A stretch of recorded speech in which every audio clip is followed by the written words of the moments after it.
The moment Pauline Finley stepped off the stagecoach in Caldwell, Kansas, in the spring of 1878, 3 different women warned her about Graham Holloway before she had so much as unpacked her single leather trunk. The stagecoach had barely rolled to a stop in front of Caldwell's only hotel, a 2-story building with weathered white paint and a sign that read Birchwood Inn, before the dust settled around Pauline's boots, and a round-faced woman with copper-colored hair stepped forward to offer a hand.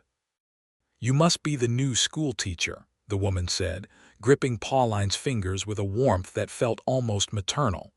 "I'm Dorothea Marsh. My husband runs the feed store. We've all been looking forward to having someone take over the schoolhouse since old Mr. Pettigrew retired back in February." "Pauline Finley," she replied, and she smiled because smiling was something she had always done when she was nervous, which was often. "I came all the way from St. Louis.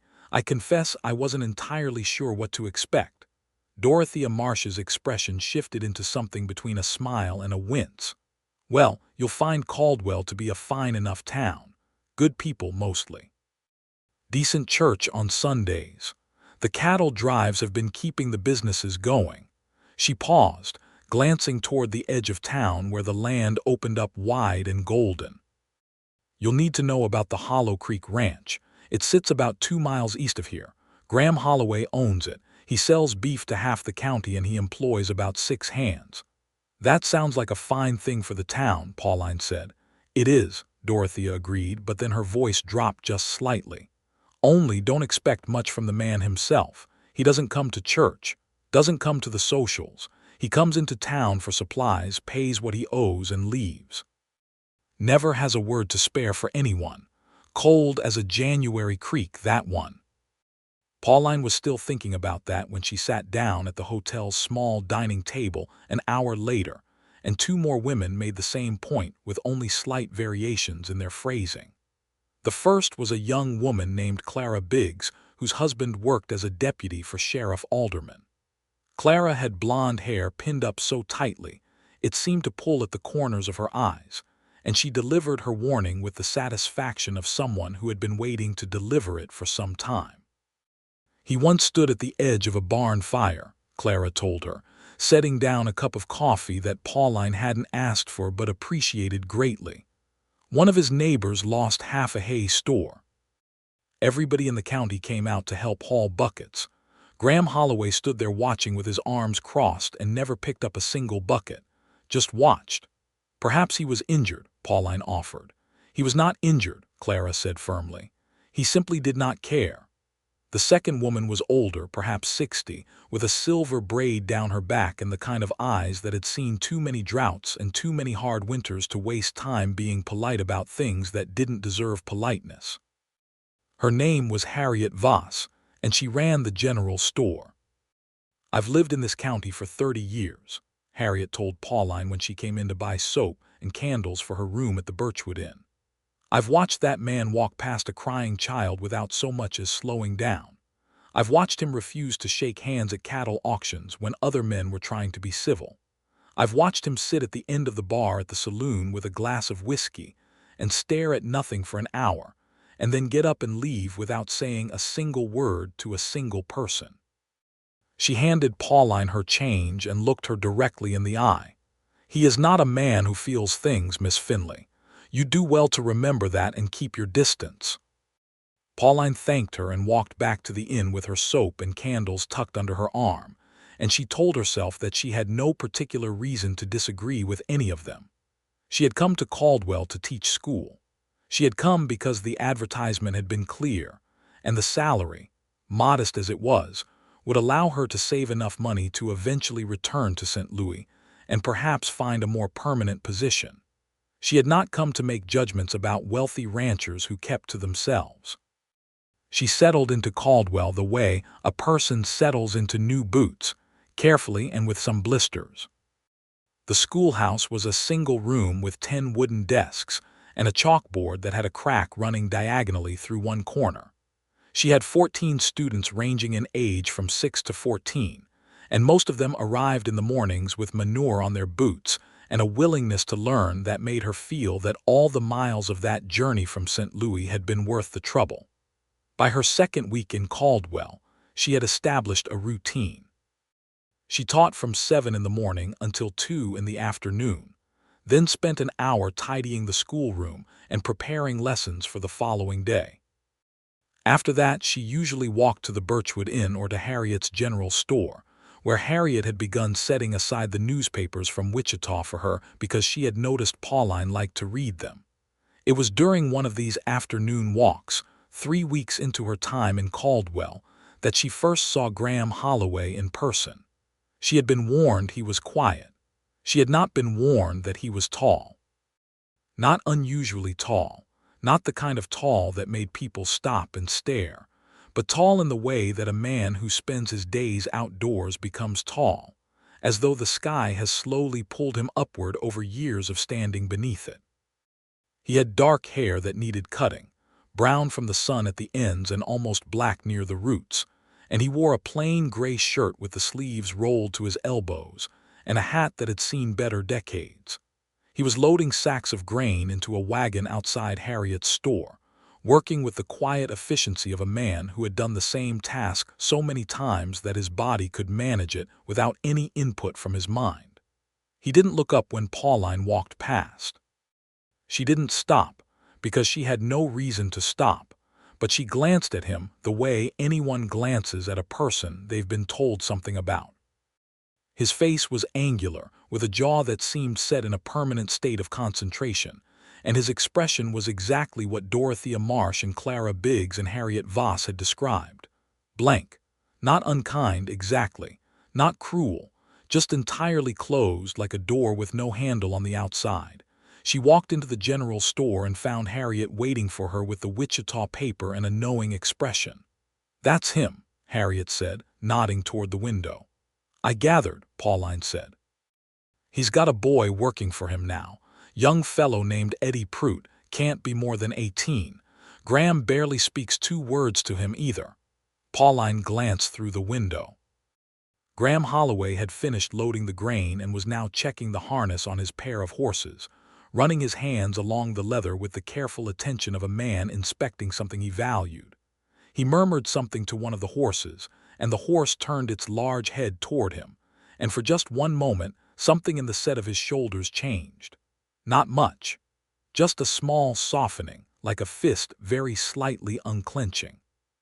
Then he climbed up onto the wagon seat and drove away without looking back. "Does he have family?" Pauline asked. "Had a wife," Harriet said. "Died 4 years ago, fever. They had no children.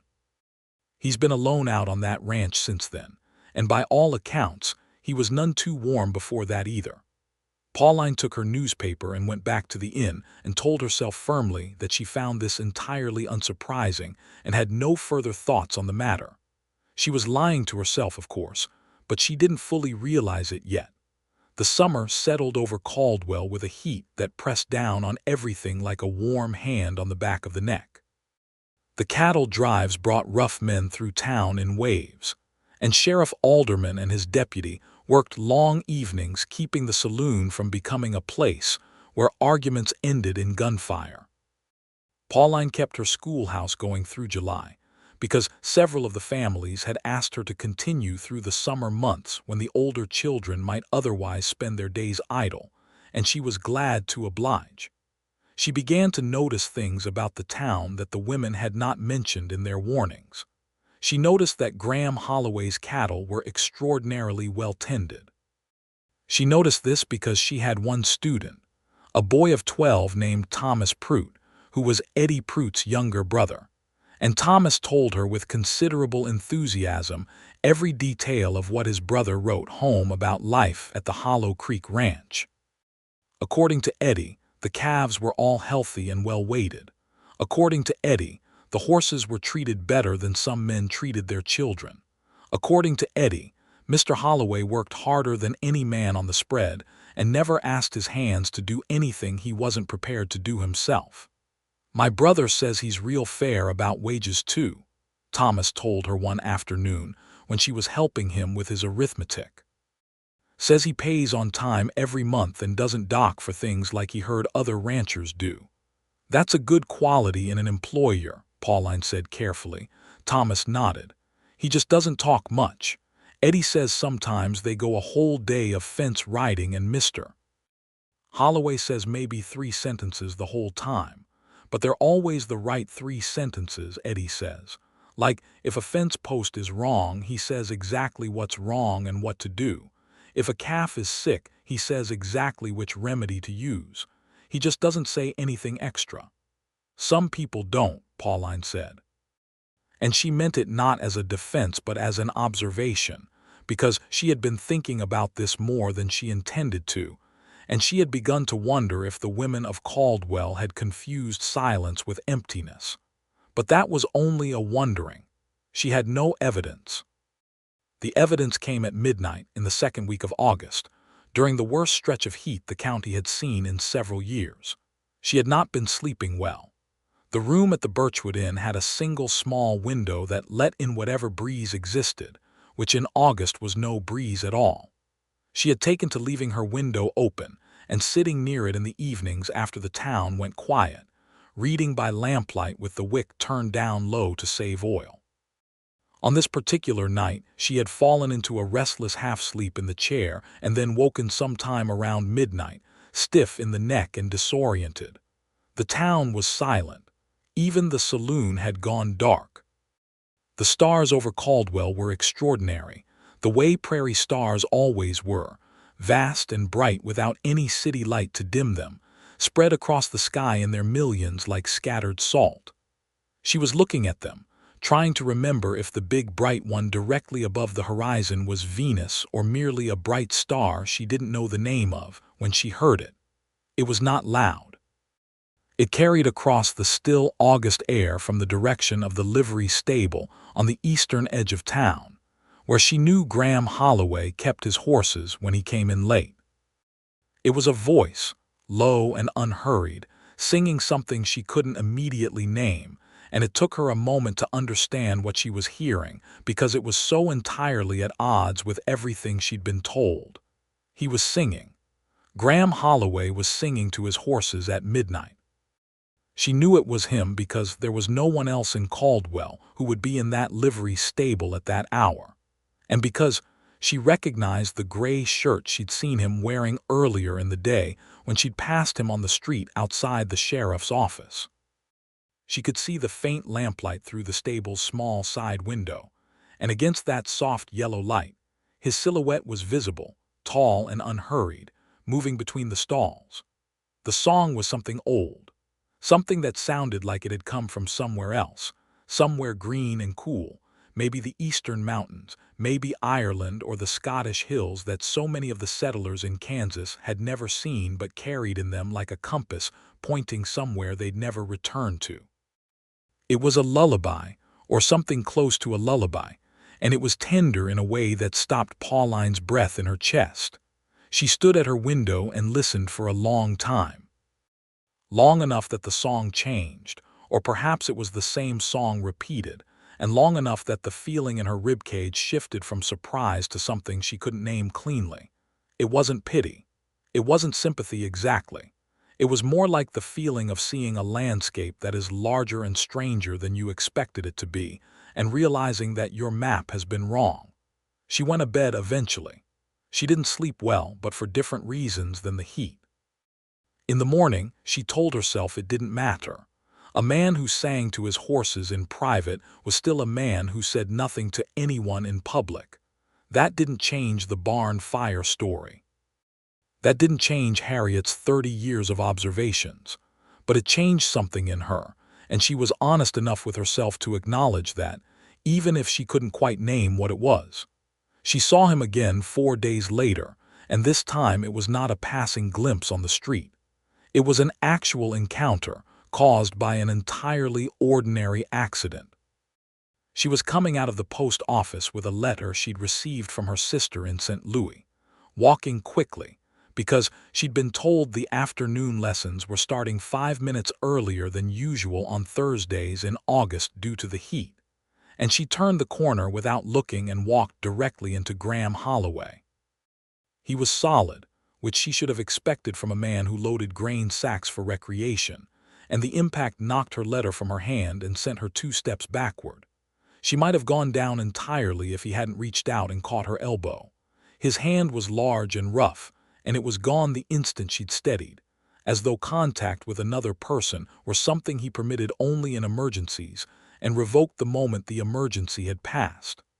"I apologize," she said, picking up her letter. He said nothing. She looked up and found him looking at her with those flat, unreadable eyes, and she thought, well, they weren't entirely flat, were they? There was something in them. Something that wasn't blank so much as careful, the way a person's face looks when they have learned to be careful about showing what they feel. "I should have been watching where I was going," she added. "You're the school teacher," he said. It wasn't a question. His voice was lower than she'd expected and unhurried, as though each word were something he'd considered before releasing it. "Pauline Finley," she said. "Yes." He nodded. And then unexpectedly he said, "Thomas Prout. He's brighter than he knows." She blinked. "He is," she agreed. "His arithmetic is very strong. Do you know the family well?" "I know his brother works for me." Another pause. "Thomas comes out to the ranch sometimes on Saturdays. Helps Eddie with the horses. He's good with them." It was the longest she'd ever heard him speak, and she was aware, with a small and perfectly clear awareness, that he had chosen to speak, that these were not words forced out by politeness or social obligation. They were words he had decided to offer, which made them feel different from the casual sentences people threw at each other all day without meaning them. "He talks about your ranch," she said. "He has a great deal of admiration for it." Graham looked at her for a moment longer, and then he did something she did not expect. He reached up and touched the brim of his hat, a brief and formal acknowledgement, and then he walked on down the street. She stood on the corner holding her letter and watching him go, and felt, with considerable inconvenience, that her map had gotten even more complicated. She started paying closer attention after that, the way a person pays attention to something they've decided they're not interested in while being entirely unable to stop looking at it. She noticed that when Graham came to the post office, he always collected the mail himself rather than sending one of his hands, and once she had established a nodding acquaintance with the postmistress, a cheerful woman named Margaret Fry, she discovered that Graham received a weekly letter from someone in Abilene and sent one back. "A sister," Margaret told her, without much prompting, because Margaret was forthcoming by nature. "Lives in Abilene with her husband and their 3 boys. Mr. Holloway sends money with the letter every month, regular as sunrise. Her husband got injured in a fall 2 years back and he can't work the way he used to. Graham's been helping them ever since." Pauline filed this away in the growing account she was keeping in her mind, the account that was increasingly at odds with the one the women of Caldwell had given her. She noticed that when one of the summer's cattle drives came through, and a longhorn steer broke free from the herd and ran into the edge of town, scattering people off the main street, it was Graham Holloway who appeared from the direction of the livery stable on horseback within 2 minutes and cut the steer off before it reached the schoolhouse, where half a dozen children were still inside. He herded it back to the drive's foreman with no apparent drama and no apparent expectation of thanks, which the foreman provided grudgingly, and Graham received without acknowledgement, already turning his horse back the way he'd come. She noticed that when old Mr. Simpkins, who was nearly 80 and had a farm at the north end of the county, came into town one afternoon clearly confused and not entirely sure where he was, it was Graham who guided him gently to a chair outside the hotel and sent someone to fetch Simpkins's granddaughter, and who sat with the old man for 40 minutes until the granddaughter arrived, not speaking but present, a solid and unhurried presence that seemed to keep the old man calm. She saw none of this from any close distance. She was always across the street or inside a window or at the edge of things, collecting evidence that she hadn't set out to collect and wasn't entirely sure what to do with. It was Thomas Prout who brought them closer together, which she supposed was fitting. In mid-August, Thomas came to school with a bruise along his left cheekbone and a careful way of sitting that suggested his ribs were not entirely comfortable. She waited until the other students had gone home before she asked him about it. He tried the usual evasions. He'd fallen. He'd been clumsy. He hadn't been watching where he was going. She sat down at the desk beside him and waited, because she had found in her years of teaching that waiting was often more effective than questioning. "My father drinks," Thomas said finally, in a voice that had all the flatness of a statement that has been repeated so many times internally that it has lost the ability to surprise. "He doesn't always, but when he does." She asked if his mother knew. His mother had left 2 years ago, gone to her sister's in Oklahoma, taking the younger 2 children with her. Thomas stayed because of Eddie. They looked after each other. "Does Eddie know?" she asked. Thomas shook his head. "He's at the ranch. I don't want him coming home and making it worse." She thought about this for the rest of the afternoon and the evening, and somewhere around 9 o'clock she made a decision that she knew was probably not something the women of Caldwell would have advised. She wrote a short note, addressed it to Graham Holloway, and gave it to Margaret at the post office first thing the next morning. The note said only, "Mr. Holloway, I believe you care about Thomas Pruitt's welfare, and I have reason to believe he needs some looking after. If you are able to bring Eddie into town in the next day or 2, I would be grateful. Respectfully, Pauline Finley." She half expected no response at all. She got one by afternoon. A note in a handwriting that was stark and plain, not much given to decoration. "Miss Finley, Eddie will be in town tomorrow morning. I'll come as well if you're willing to tell me what you know. G.H." They met on the steps of the schoolhouse, which felt neutral and appropriate. It was early enough that no students had arrived, and the town was still in that quiet hour before it properly woke up, the shadows long and the air not yet hot. Graham arrived on horseback, which meant she saw him coming from some distance, and she was aware that her heart did something slightly irregular when she saw him coming, which she noted and immediately filed under things to examine later. He dismounted and tied his horse to the post and came up the steps, and she told him what Thomas had told her, straightforwardly and without embellishment, because she had the impression that embellishment was something Graham Holloway had very little patience for. He listened with his hat in his hands and his eyes on the middle distance, and when she finished, his jaw was tight. "I should have noticed," he said. "Eddie told me his father was drinking more, but I thought—" He stopped. "I should have checked on the boy." "You didn't know," she said. "I should have checked," he repeated, and the way he said it told her that this was the kind of man who held himself to standards that didn't allow for the excuse of not knowing. "What will you do?" she asked. "I'll talk to Eddie first. Then I'll go talk to Roy Pruitt." He looked at her then directly, and she felt again that sensation of looking at something larger than her map had indicated. "He won't like it. Roy Pruitt has a temper outside the bottle as well as in it." "I know," she said. "That's why I wrote to you rather than going myself." Something moved in his eyes.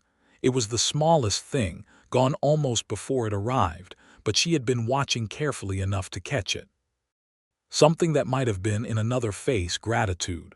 "Thank you," he said. "Take care of Thomas," she said. "I intend to," he replied, and she believed him absolutely. She learned later, from a combination of Thomas himself and Margaret Fry and 2 separate accounts from people who'd witnessed it from various distances, what happened next. Graham had gone to Eddie first, as promised. Then the 2 of them had gone together to the Pruitt house on the south edge of town, where Roy Pruitt had answered the door unsteady on his feet at 10 in the morning. The conversation had not been long. Graham had said his piece, which according to those who'd heard some of it was short and factual and entirely without heat, which made it somehow worse than shouting. He had offered to take both boys out to the ranch. Thomas could sleep in the bunkhouse with Eddie and come into town for school each morning. Roy Pruitt could either agree or explain his disagreement to Sheriff Alderman. Roy Pruitt had been sober enough to understand what his options were. Thomas came to school the next week with no new bruises and a light in his eyes that she hadn't seen before. She wanted to thank Graham. She tried twice to catch him when he came into town, but both times he was gone before she got close enough, and leaving him another note felt suddenly awkward in a way that writing the first note hadn't, because the first note had been about Thomas, and this one would be about something else, and she wasn't entirely sure she was ready to acknowledge what that something else was. It was Dorothea Marsh who, with the combined instincts of a woman who had raised 4 children and operated a feed store for 20 years, noticed what was happening before Pauline had properly admitted it to herself. "You're watching the Eastern Road quite a bit," Dorothea observed one afternoon in early September when they were sitting together on the steps of the feed store in the evening coolness. "I'm enjoying the sunset," Pauline said. "The sunset is to the west," Dorothea pointed out, with the most pleasant possible smile. Pauline looked at the actual sunset, which was indeed in the entirely wrong direction from where she'd been looking, and then she looked at Dorothea and sighed. "I'm not being foolish," she said, because it felt important to establish this. "No one said you were," Dorothea replied. "I'll say something else, though. When I warned you about Graham Holloway, I was telling you what people here generally think of him. I wasn't telling you the whole truth because I don't know the whole truth. Nobody does because nobody's been close enough to find it." Pauline turned this over. "The barn fire," she said. "Clara Biggs told me he stood and watched without helping." Dorothea's expression shifted. "He had a broken arm," she said. "Set just 2 days before, he couldn't lift buckets. He didn't tell anyone that, just stood there, and people assumed what they assumed." Pauline stared at her. "You knew that and still warned me about him." "I forgot, if I'm honest with you," Dorothea said, with the particular shame of someone telling a truth they'd avoided for a while. It had been years, and the other thing, the story of him standing there doing nothing, that was the part that stayed. Because it made a better story, I suppose. She looked down at her hands. "That's not something I'm proud of."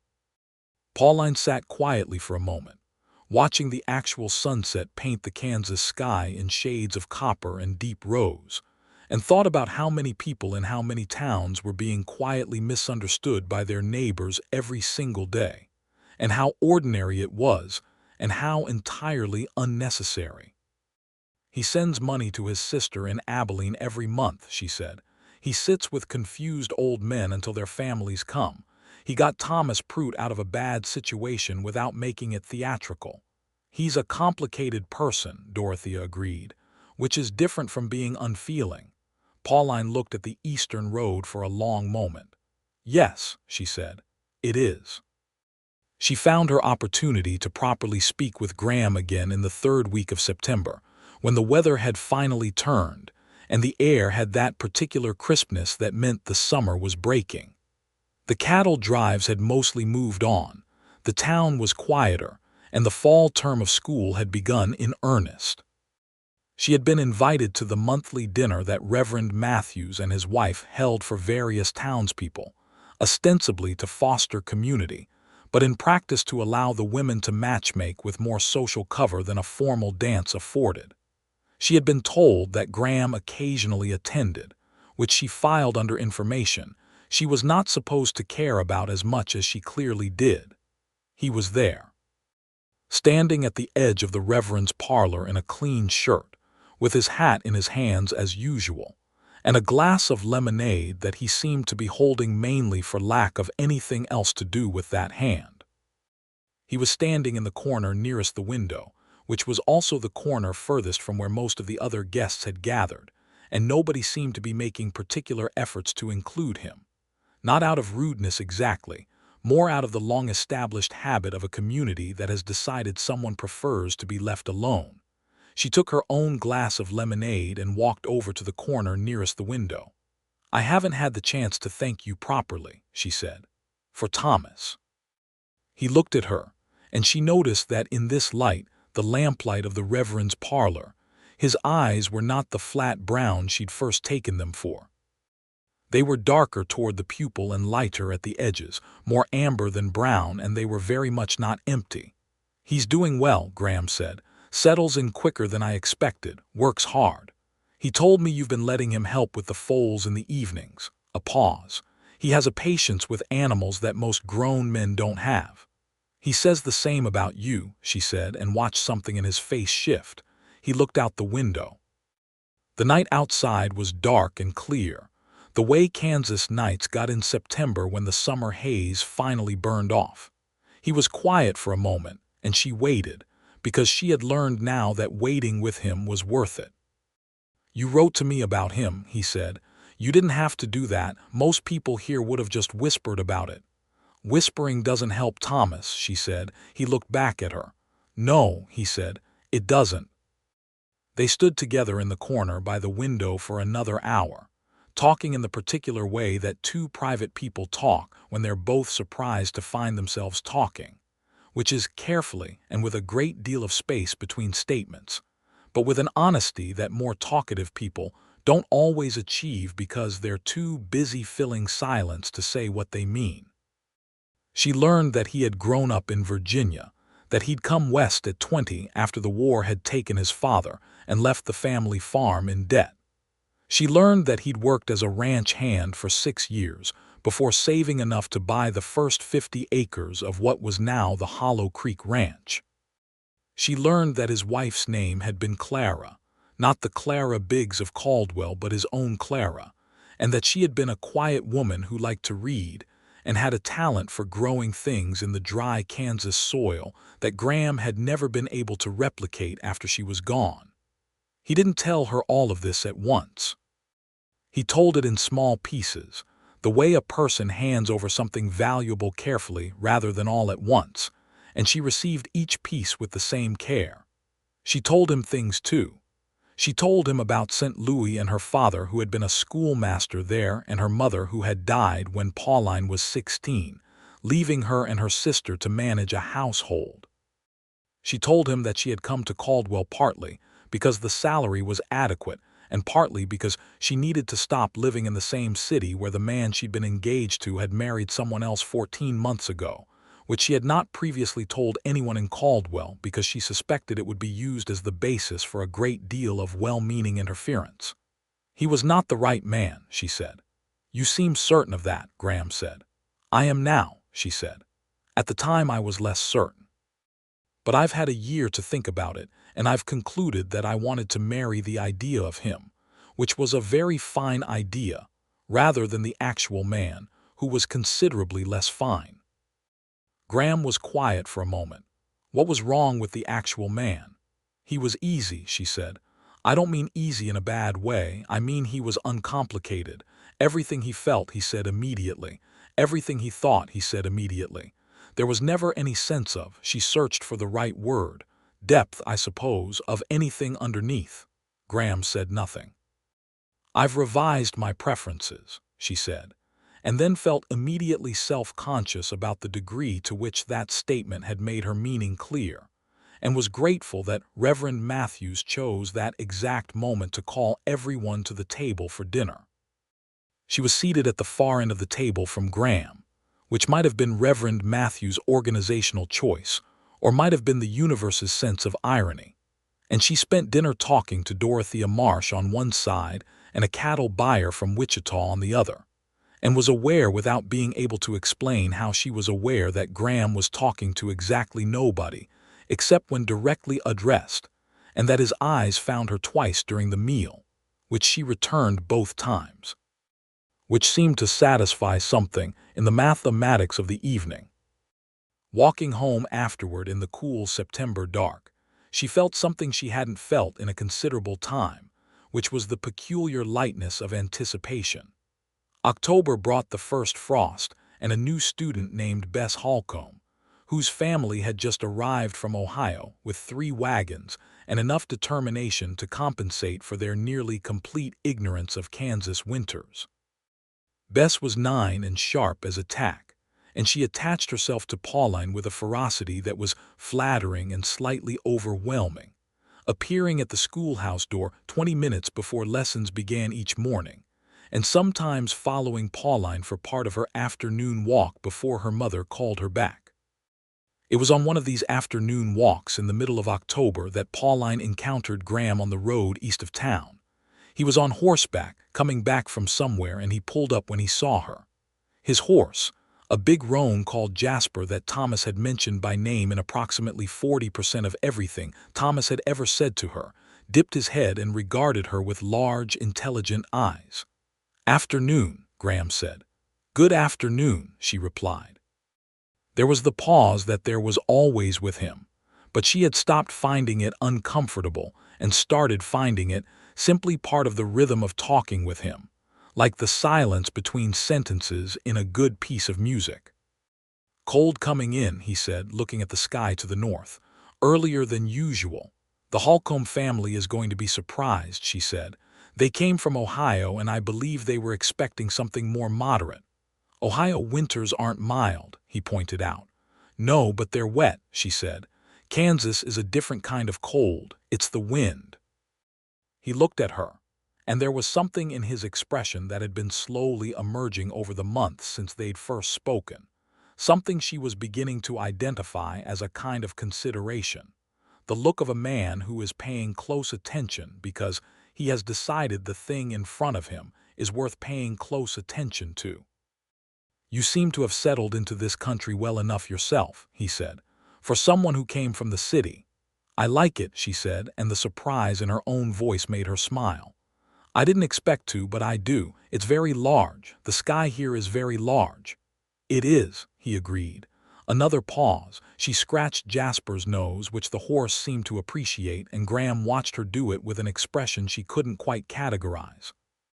"There's a fall supper at the Grange Hall on Saturday," she said, which was not what she had planned to say but arrived without invitation from somewhere.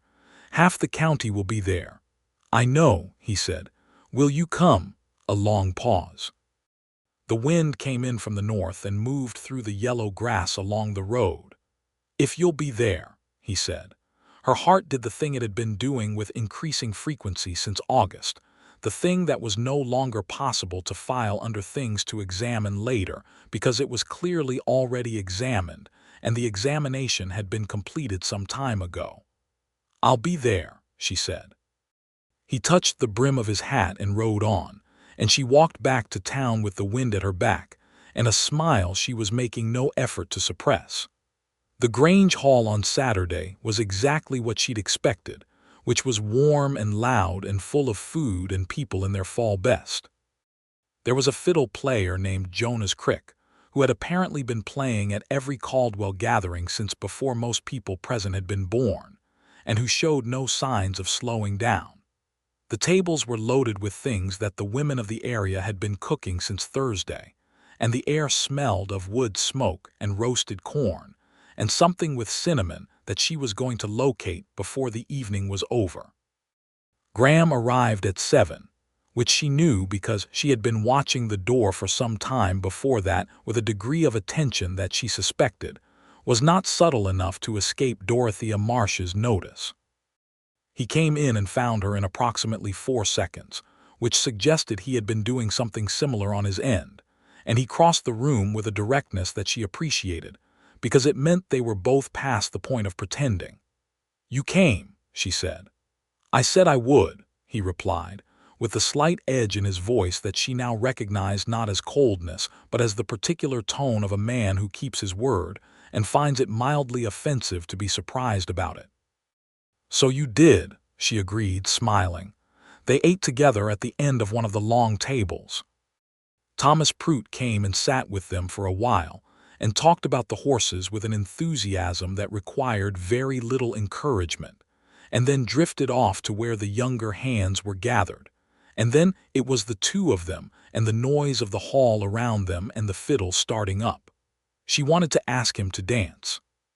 She did not ask him, because she suspected dancing was not something Graham Holloway had done in some years, and she didn't want to produce the particular look she had occasionally seen on his face. The look of a man being pushed into something before he is ready, not because he doesn't want the thing, but because he has learned to be careful about wanting things. She was not always patient, but she was patient about the things that mattered. They talked for 2 hours, and she learned more pieces of him, the way the ranch had grown, the way he thought about land, the way he had learned most of what he knew from a Mexican vaquero named Sebastiano, who had worked the Texas ranches before drifting north, and who had treated Graham as something close to a son for 3 years before moving on. She told him about her father's schoolhouse, about the particular student who had changed her mind about teaching being the right life for her, a girl of 7 who had arrived unable to read a single letter, and who had, by the end of that school year, read every book in the classroom. She came back the following fall and brought her mother, Pauline said. Her mother was 32 and had never learned to read. She stood in the doorway and asked if she could sit in the back and learn with the children. She was there every morning for 3 years. Graham had gone very still in the way he went still when something moved him, which she had come to recognize as the opposite of blankness. He was not blank when he went still like that. He was the opposite of blank. "That's good work," he said. "It's the best work I know how to do," she said. He looked at her across the table, and the fiddle was playing something slow and sweet, and the lamp above them was warm and gold, and she thought, "There you are. There you actually are, Graham Holloway, and you are nothing whatsoever like they told me." He walked her back to the Birchwood Inn at the end of the evening, which was not a far walk and therefore over too quickly, and they stood on the inn's front porch in the cold October dark for a while longer than the distance required. Stars were out, the same vast stars that had been out the night she'd heard him singing, and she thought about that night now in a way she hadn't allowed herself to think about it directly before, the way the song had sounded, what it had meant that a man who showed nothing to anyone showed that to his horses in the dark. "Can I ask you something?" she said. "Yes," he said, without qualification, without the kind of careful hedging that some people used to protect themselves from questions they didn't want to answer. "The livery stable," she said. "Back in August, the hot night. He was quiet. I heard you singing," she said, "through the window of my room to the horses." Another silence, but she could see his face in the light that came from inside the inn, and it was not the face of a man who was angry at being discovered. It was the face of a man who is very carefully deciding whether to be what he actually is in front of another person. "Old habit," he said finally. "Picked it up from Sebastiano. He always said horses could hear something in a voice that settled them, better than any other remedy when they're uneasy." "What's the song?" she asked. He was quiet again, but this quiet was different, softer at the edges. "My mother used to sing it," he said. "Scotch-Irish tune. She learned it from her mother. I don't even know if I have all the words right anymore." She thought about the silhouette in the lamplight and the old song carrying across the still August air and the horse turning its head toward him. "I think you have them right enough," she said. He looked at her for a long moment. The October wind moved between them. Then he said very quietly, "You're not what I expected either, Miss Finley." "Pauline," she said, "please." He looked at her mouth for one moment and then back at her eyes, and she did not look away. "Pauline," he said. It was only her name. She had heard it said 10,000 times. But she had not heard it said like that before, with that particular weight, as though the speaker had considered the word from all sides before deciding it was the right one, which was, she was beginning to understand, exactly how Graham Holloway said everything. "Good night, Graham," she said. "Good night," he replied. She went inside and stood in her room in the dark for a while before she lit the lamp. November came in cold and clear, and the county settled into the rhythms of approaching winter. The cattle drives were done. The Hollow Creek Ranch was in the quiet phase, the work of maintaining through the cold months rather than building through the productive ones, and Graham came into town more often, not dramatically more, but enough that she saw him with a regularity that no longer felt accidental. He started leaving things at the inn for her. Not love letters, not flowers, nothing that the women of Caldwell would have recognized immediately as courtship, but things that were in their own way more personal. A book that he had apparently mentioned to Harriet Voss that Pauline had been looking for, a scientific survey of Kansas plants, and soil that Harriet had ordered from a bookshop in Kansas City. A pair of good thick riding gloves that he'd left at the front desk with a note that said only for the morning walks. The roads get icy in November. He had noticed her taking her walks in the cold with thin gloves that weren't suited to the climate. He had done something about it without making it a production. She sent him a note that said, "Thank you for the gloves. I hear you are teaching Thomas to rope. He talks of nothing else." She received back a note that said, "He's better at it than he knows."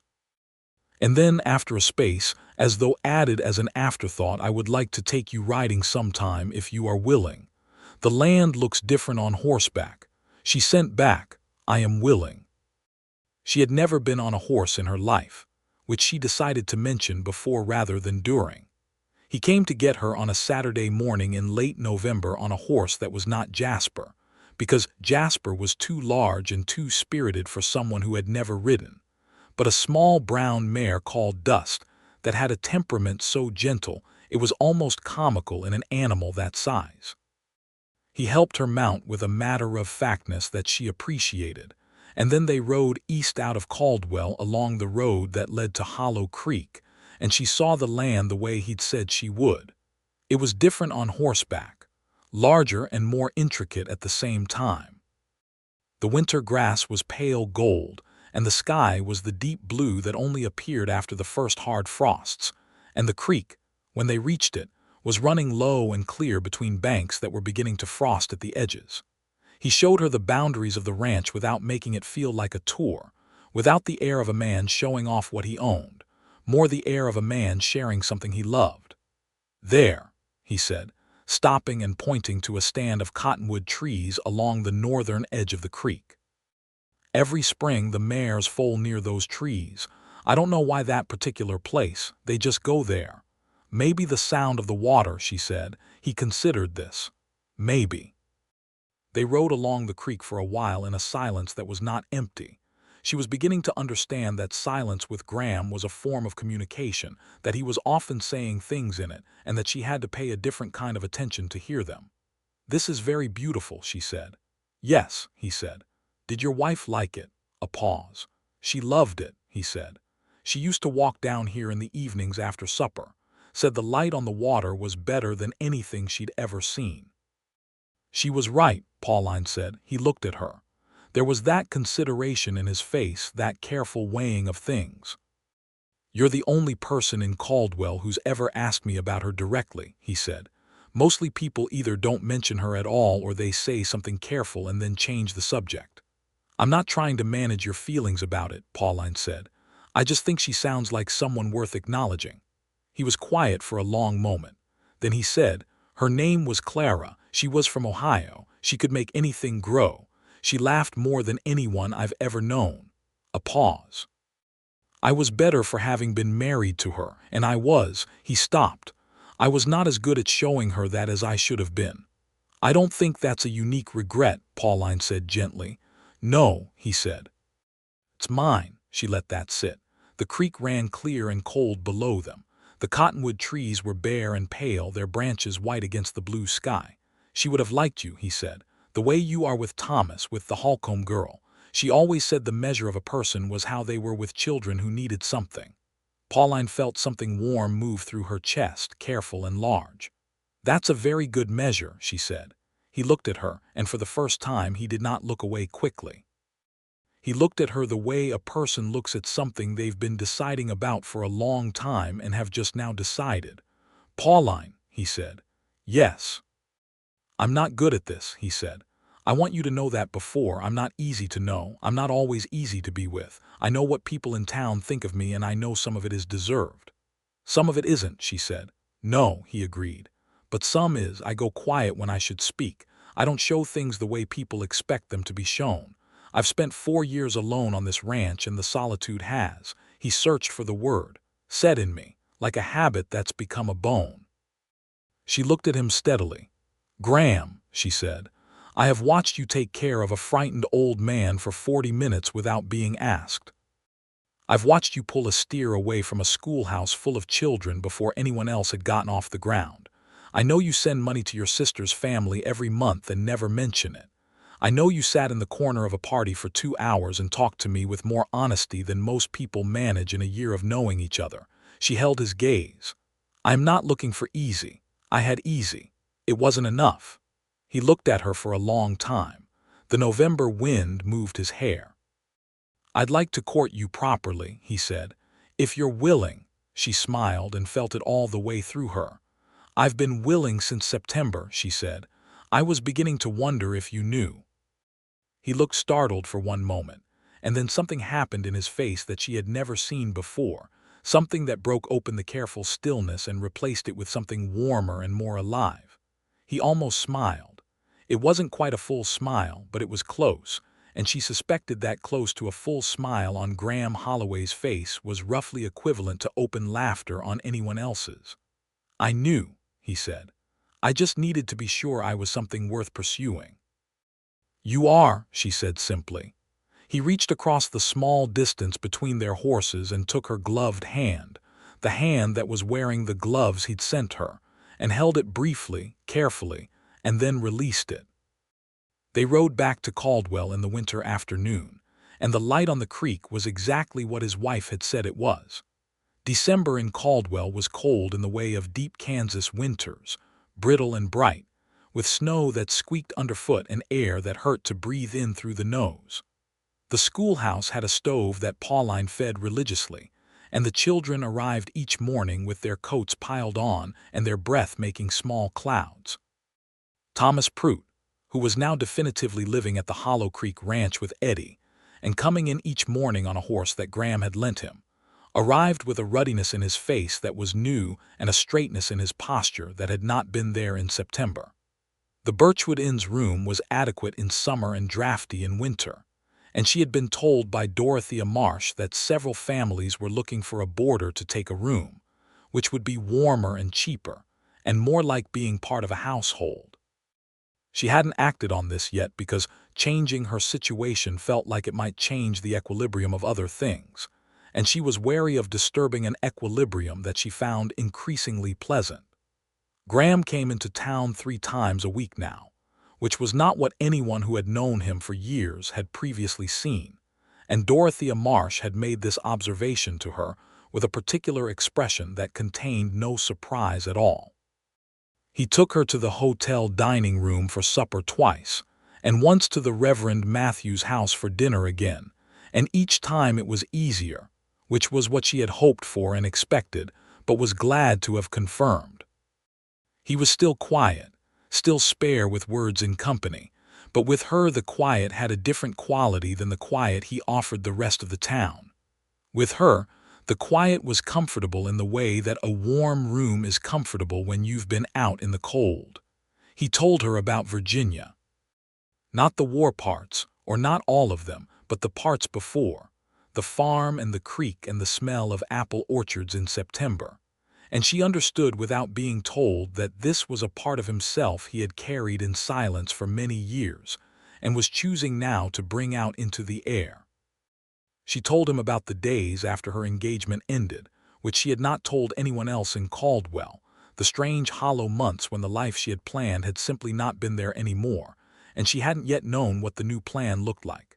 She told him about the advertisement for the Caldwell schoolteacher position sitting on her father's old desk for 3 days while she decided whether to answer it.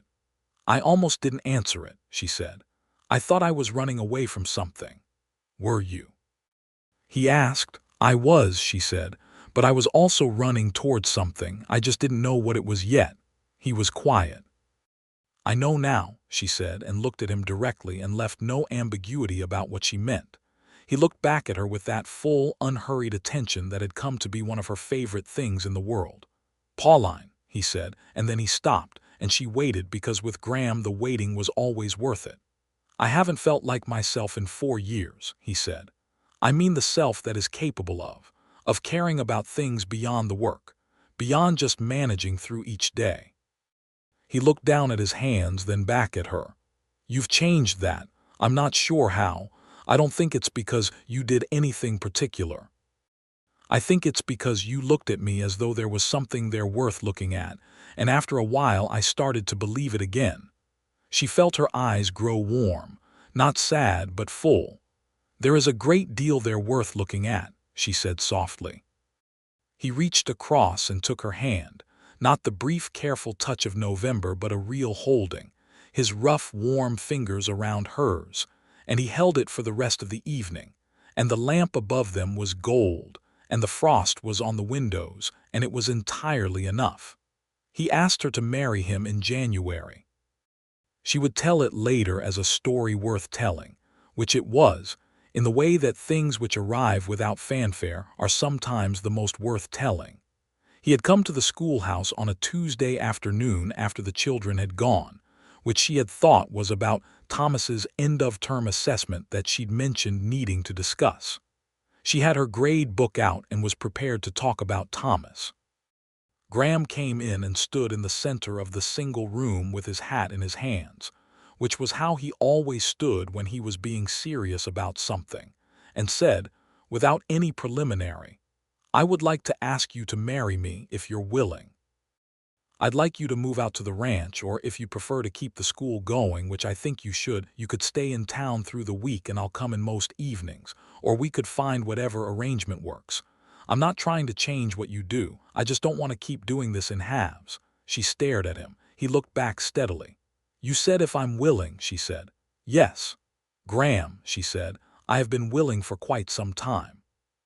He let out a breath, and the look on his face was the most open she had ever seen it, the walls entirely down for one clear moment, and she saw what was behind them, which was a great deal, a great wide plain of feeling that had been there all along, carefully tended in the dark like the old song he sang to his horses when no one was supposed to hear. She crossed the room and took his face in her hands, which seemed to surprise him somewhat, and she kissed him, which seemed to surprise him more, and then he was kissing her back with a warmth that had been stored up for years and found its proper recipient at last. They were married in April, when the prairie was starting to green up and the cottonwood trees along Hollow Creek were putting out their first pale leaves. The Reverend Matthews performed the ceremony in the Caldwell church, which was packed because even though Graham Holloway was not a man who socialized, a significant portion of the county had developed an opinion on the matter of him and Pauline Finley, and wanted to bear witness to the conclusion. Thomas Prout sat in the front pew with Eddie beside him, and Thomas was crying quietly and trying not to show it, and Pauline saw it from the altar and loved him fiercely for it.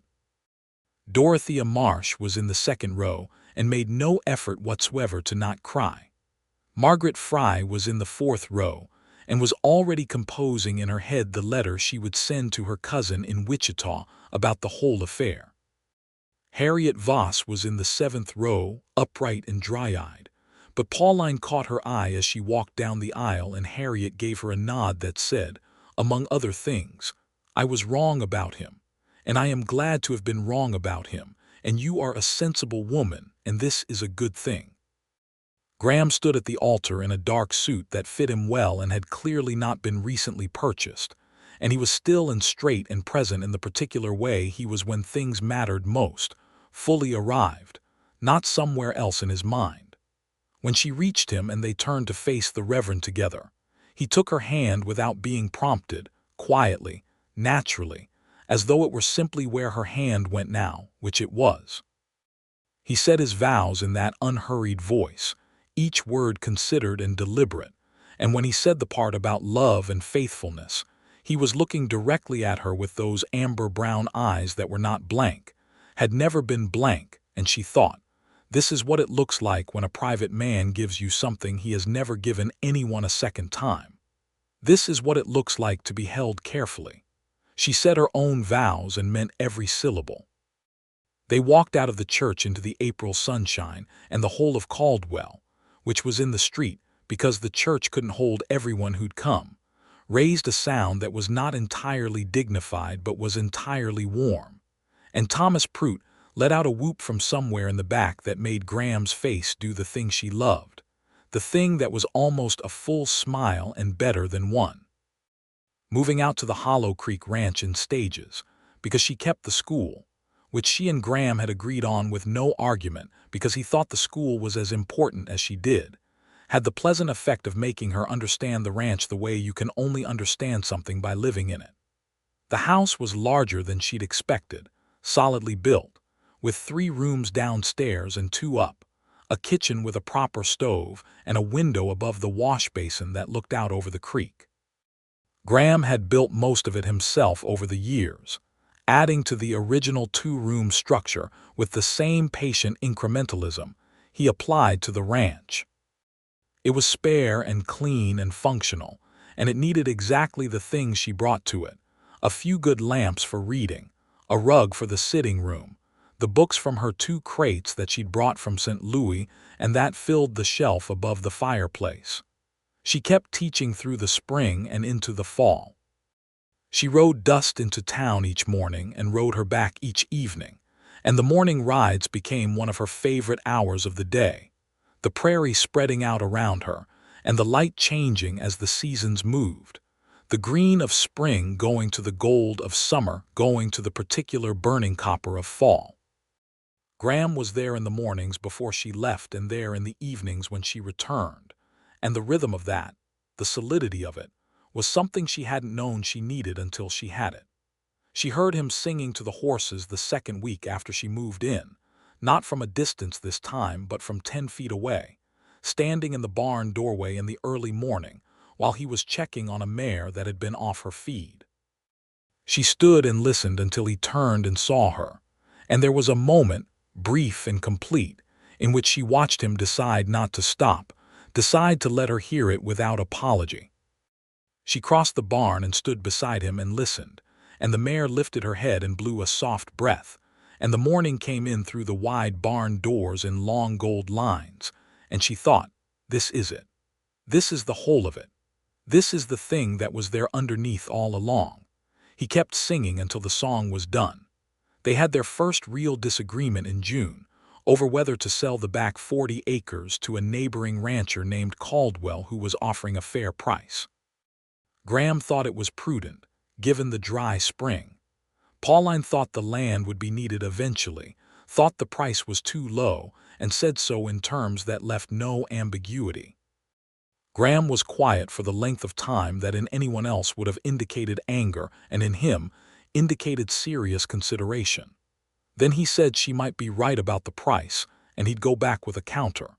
She said she might be wrong about the eventual need for the land, and they should think about it together. They decided not to sell in the end, and the following year the spring was wet, and the back 40 turned out to be exactly the grazing land they needed for a new batch of calves. Graham looked at her over the supper table one evening that summer with an expression that said, without any words, "You were right," and she looked back with one that said, "I know, but let's not make a habit of it." He smiled. A real one, full and unhurried, not the almost smile she'd spent months cataloging but the actual thing, and she thought, there it is, worth every moment of the waiting. Eddie Prout stayed on at the ranch and became in time Graham's most trusted hand, the person who got the 3 full sentences a day, and understood that 3 sentences from Graham Holloway was the equivalent of a long speech from any other man. Thomas came back to visit on Sundays throughout the summer, and by the following fall had found work at a ranch 50 miles south, which he rode out to with good boots and a rope that Graham had given him, and a confidence that had not been part of his original inventory. The letter from Thomas that arrived the following spring said that he'd been made assistant foreman, that he'd met a girl whose father ran the neighboring ranch, and that he intended to ask her father's permission to court her. He ended the letter with a paragraph that made Pauline set it down and press her hands to her face for a moment before reading it aloud to Graham. It said, "I want you both to know that I am the man I am because of what you both gave me. Mrs. Holloway for seeing me clearly when I was invisible. Mr. Holloway for showing me what a man can be when he does what he says and says what he means. I am trying to be that." Graham was quiet for a long time after she read it. Then he said, "Good boy," and went to see to the horses, and she knew, because she knew how to read him now, that he was moved more than he could manage to show at the supper table, and that the horses would probably receive a song that evening that had nothing to do with settling their nerves. She was expecting their first child by September of that year, which was 1880. She found out on a Tuesday and told Graham that same evening when he came in from the south pasture, and he stood in the kitchen doorway covered in dust from a day of fence work, and looked at her with an expression that was, without qualification, the most unguarded she had ever seen from him, pure and wide open, and then he crossed the room in 4 steps and held her with a care that was also fierceness, the way a person holds something that is precious and real. "Are you well?" he asked into her hair. "I'm very well," she said. "We'll need to," he stopped. Then, with the pragmatism that was part of how he loved, "I'll build out the upstairs room. There's enough lumber from the fence repair." "There's time," she said. "I'll start this week," he said, which was his way of saying, "I can't wait to begin taking care of this." She kept teaching until December, when the cold and the roads made the daily ride impractical, and she left the school in the hands of a young woman named Vera Alderman, daughter of the sheriff, who had expressed an interest in teaching and whom Pauline had been quietly preparing for 3 months. She spent the winter at the ranch, which was the first full winter she'd spent there, and she found that it suited her. The days were short, and the work of the ranch in winter was steady and physical, and Graham was indoors more than in other seasons, which meant long evenings by the fire with the books she'd brought from St. Louis, and the books he'd acquired over the years, which surprised her both in number and in range, because the man had opinions on philosophy and natural history and poetry that he'd never mentioned in casual company, because casual company had never been something he participated in. She read to him sometimes in the evenings, and he listened with his eyes closed and his hands still, which was the posture of a man who was entirely present. Their son was born in March of 1881, at the end of a winter that had been long even by Kansas standards. He was healthy and loud and had Graham's dark hair and her wide eyes, and Graham held him with a carefulness that was entirely characteristic, the same care he brought to everything that mattered, and he looked at the baby's face with the expression of a man whose interior landscape had just been rearranged permanently. They named him James Graham Holloway, after Graham's father. He was a good baby, which everyone who visited said, and which Pauline confirmed privately was true, though she suspected that babies around Graham tended to settle in the same way horses did, responding to something in the quality of his presence that communicated calm. She watched him sitting in the evening with James on his chest, reading or simply being still, and the baby would sleep with a completeness that seemed almost willful, as though he had decided this was the place of maximum safety in the world and intended to remain there. She went back to the school in April, riding in 3 mornings a week and leaving Vera Alderman in charge the other 2, and carrying James along on the mornings she went, because Vera had a younger sister who delighted in looking after him during lessons. Caldwell had adjusted to this arrangement with equanimity, because Caldwell had a great deal of equanimity where Pauline Finley was concerned by now. She had been there 3 years and had taught most of the town's children, and the affection that had built up over those years was of the solid, county-wide variety. Graham came into town more regularly than he had before his marriage, still not a man who attended socials or lingered at the saloon, but present at the things that mattered, the school fundraiser at Thanksgiving, the spring Grange meeting where water rights were discussed, and someone needed to be there who understood the land, the occasional supper at the Reverend's house. He talked more than he had. Not greatly more, but enough that people had begun to revise the opinion that had accumulated over years of shorter acquaintance, which was not something that happened quickly in a small county, but was happening. Harriet Voss said to Pauline one afternoon in the general store, with the same directness she applied to everything, "I owe that man an apology that I've been considering how to offer." "I think he would receive it quietly and well," Pauline said. "I know he would," Harriet said. "That's what makes it harder. If he were going to argue about it, I could use the arguing as a kind of penance. This way the grace is entirely on his side." "That's probably fitting," Pauline said gently. Harriet had the conversation with Graham the following week, in the way of 2 private people having a private conversation, which meant Pauline never heard the exact words of it but heard from both of them independently that it had been had and that it was done. Graham mentioned it only by saying that evening at supper, "Harriet Voss came out to the ranch today," and leaving a pause that contained the whole of it. "How did it go?" Pauline asked. "Well," he said. She nodded. That was enough. The ranch continued to grow, steadily and without drama, because that was how Graham built things. By the spring of 1882, they had added 20 acres of good bottomland to the south, and a new hay barn that Graham and Eddie and 3 of the other hands had raised in a single long day with help from several of the neighboring ranchers. In the way that ranch communities built things when the building was solid, and the man at the center of it had over years earned the kind of quiet respect that didn't announce itself.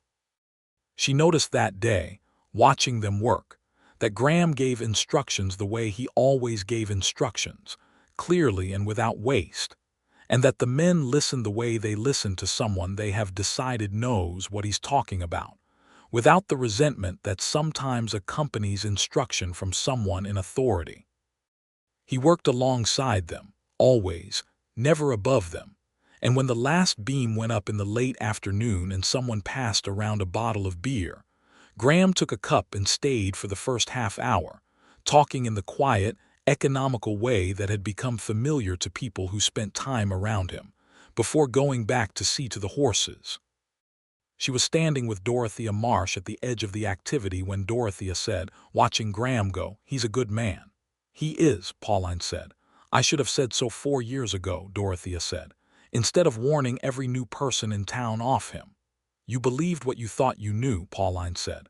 "That's a generous reading of it," Dorothea said. "It's the accurate one," Pauline replied. "People here know the parts of him they've seen. They didn't see the rest because he didn't show it." "That's not anyone's fault entirely." "And why did he show it to you?" Dorothea asked, with the direct curiosity of a genuine friend. Pauline thought about this for a moment. About the note she'd written regarding Thomas Prout, about the corner of the Reverend's parlor and the way she'd been willing to wait through the silences, about the midnight song and the lamp in the livery stable window and the decision she'd made to look at what was actually there rather than at the story she'd been told. "Because I looked," she said simply. "I think that's all it was. I looked at him without having already decided what I was seeing." Dorothea was quiet for a moment. "That's a harder thing to do than it sounds," she said. "Yes," Pauline agreed, "but it's worth it." The second child came in 1883, a girl this time, round and imperious from her first afternoon in the world, who arrived with red in her cheeks and Graham's dark hair, and a disposition that made it clear from the start that she intended to be the center of attention in any room she occupied. They named her Ruth Marie Holloway, and James, who was 2, regarded his new sister with the uncertain tolerance of a person whose landscape has been rearranged without consent, which Graham observed without comment, and which Pauline handled with the patient consistency she developed over years of managing other people's children, so that by the time Ruth was 3 months old, James had decided she was interesting and was found most mornings sitting beside her on the quilt with an expression of proprietary affection. Graham had a way with Ruth that was no different from his way with everything that was small and needed something. Careful, present, deliberate. He held her with the same gravity he'd held James, and she calmed in his arms the same way, as though his particular frequency of stillness was exactly what unsettled small people needed in order to become settled. She watched him one evening sitting in the chair by the fire with Ruth asleep on his chest, and James asleep at his feet having dragged his blanket there from his own room, and Graham himself nearly asleep, his book fallen closed against his knee, and the fire low and red, and she stood in the kitchen doorway and looked at this picture of her actual life, the life she had ridden a stagecoach to Caldwell to find without knowing that was why she'd come. And she felt the particular fullness that doesn't have a better name than happiness. She had a letter to write to her sister in St. Louis. She went and sat at the kitchen table and wrote it by lamplight, and in it she said, among other things, "You asked me once if I thought I had found the right thing by coming here. I can tell you now that I have found it entirely. Not the easy thing, but the true one. He is not an easy man to know, but everything worth knowing about him is worth knowing deeply, and I know it deeply. We are very well. We are building something that will last." She posted it the next morning on her way to the schoolhouse, and Graham rode alongside her on Jasper for the first mile because the September morning was fine, and he had no pressing reason to go the other way. And they rode together in the quiet that was theirs, the particular warm and inhabited quiet that was not empty but full, that contained everything that had been said and everything that didn't need saying. At the fork in the road where she turned north toward town and he turned back south toward the ranch, he pulled Jasper up and looked at her in the morning light with those eyes that she now read as easily as the books on the shelf above their fireplace, and what was in them was simple and complete.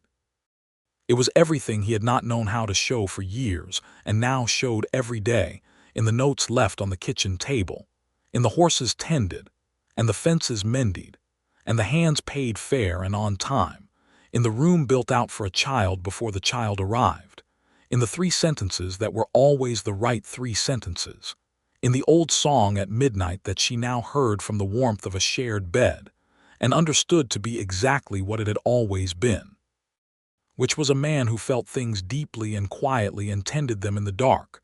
"Ride safe," he said. "I will," she said. She rode toward Caldwell with the September sky enormous above her, and the prairie gold on both sides and her life arranged around her in all its fullness, and everything was right and real, and nothing had been left unfinished. Years later, when young Bess Holcomb, who had grown from the fierce 9-year-old who followed Pauline home to a fine young woman of 20 teaching her own classroom in Caldwell, asked her how she had known Graham Holloway was the right person when the whole county had told her otherwise, Pauline thought about it carefully before she answered. "I heard him when he didn't know anyone was listening," she said. "What a person does when no one is watching, and how they do it, and what they sound like when they think they're alone, that's who they actually are." Bess nodded slowly. "And who was he?" "Someone who loved things well," Pauline said. "He just needed someone willing to look at the right window." She went home that afternoon along the road she had ridden 1,000 times, through the October light that came in low and gold the way it did in Kansas in the autumn, turning the grass to copper and the creek to fire. And the Hollow Creek Ranch came into view ahead of her with its barns and fences, and its house with the smoke coming from the kitchen chimney, because it was supper time and Graham was home. Thomas Prout had sent a letter the week before with news that he and his wife had welcomed their first child, a son, and that they were both well, and the ranch was doing fine, and he thought about them often. Eddie Prout had married a woman from Wichita and lived 2 miles down the road now, near enough to help with the herd and far enough for his own life, and he came to supper on Sundays with his wife and the baby they were expecting by spring. James was 4 now and already asking to ride the horses, a request that Graham granted on a selective basis, setting the boy on Dust's wide back and leading them in slow circles in the yard with the patience of a man who has been doing this, in one form or another, for a very long time. Ruth was walking and loud and in everyone's business constantly, a combination of qualities that Graham received with an expression of complete bemusement and Pauline received with enormous amusement. She came in through the kitchen door and set down her school bag, and Graham looked up from the stove, because it was his night to start supper, which was an arrangement they had arrived at organically over the years, and which still occasionally surprised people in Caldwell who expected otherwise. "Good day?" he asked. "Very good," she said. She told him about Bess's question and what she'd answered, and he listened in the way he always listened, fully and without interruption. When she finished, he was quiet for a moment, tending whatever was on the stove with a focus that meant he was also thinking. "What did she say to that?" he asked. "She said she intended to pay better attention to windows from now on," Pauline replied. He looked at her, and the thing in his eyes was warm and simple and entirely present. "Good advice," he said. She crossed the kitchen and stood beside him at the stove and put her hand on his back, and he leaned into it the way he always did, the smallest degree of leaning, barely perceptible, entirely real. Outside, James was in the yard calling for his father, and from the upstairs room came the small sounds of Ruth waking from her afternoon nap, and the horses in the barn were quiet in the evening warmth. And on the creek, the cottonwood trees were going yellow with the fall, and everything was exactly as it should be, finished and full and theirs. She would teach in Caldwell for another 30 years, long after James and Ruth had grown and gone and built their own lives, long after the town had grown beyond what anyone would have predicted in 1878, long after the cattle drives had given way to different ways of working the land.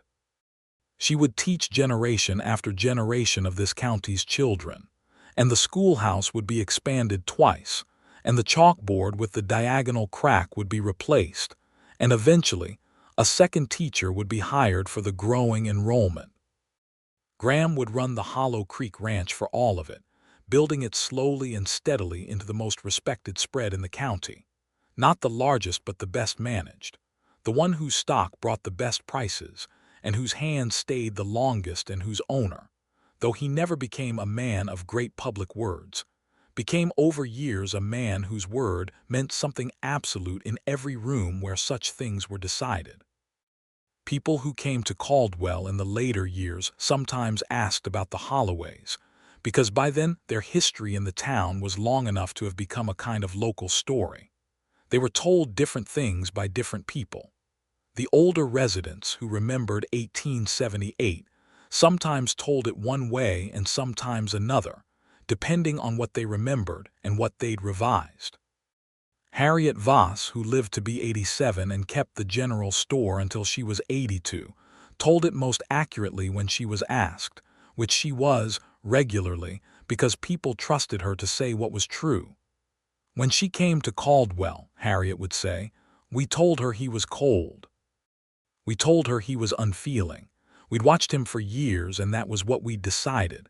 She would pause the way she paused before things she wanted to be sure of. We were wrong. Not about what we saw because we saw what he showed us, which was nothing much, but about what the nothing meant. We thought it meant there was nothing there. Another pause. There was a great deal there, more than in most people who show everything.